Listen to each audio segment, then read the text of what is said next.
The problem with Apple is that it is a cell phone company. And if it were to become more than a cell phone company, then I think that what would happen is that Peter Thiel would say, okay, listen, they make cell phones, but they also make X, Y, Z.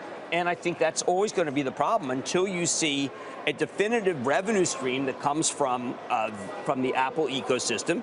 I think that you can say the age of this. I wish he had said the age of the cell phone, because I think Apple's a great company. It's got a lot of money overseas, a lot of things to get on. But look, cell phones are 10 years old. The iPhone's 10 years old, and that's a long time. That's a very long time for a product that we still care about, right? Most products 10 years ago we don't use anymore. We all still use it. We hope for more space. We hope for more power. We hope for better reception.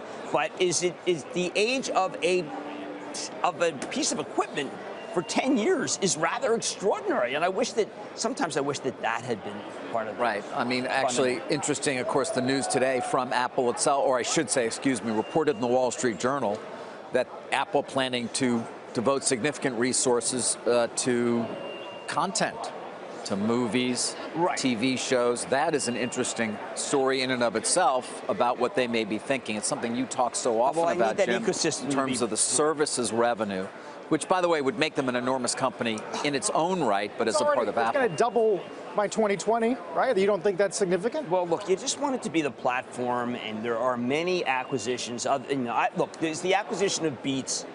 I have Beats. I don't use them. Okay, I just got them. But the acquisition of something that was a revenue stream, like when Morgan Stanley talks about how Netflix, the signups are going to be very good.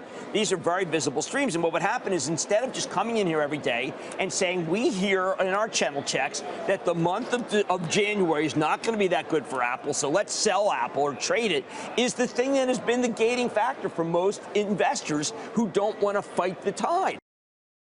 Hey there, thanks for checking out CNBC on YouTube. Be sure to subscribe to stay up to date on all of the day's biggest stories. You can also click on any of the videos around me to watch the latest from CNBC. Thanks for watching.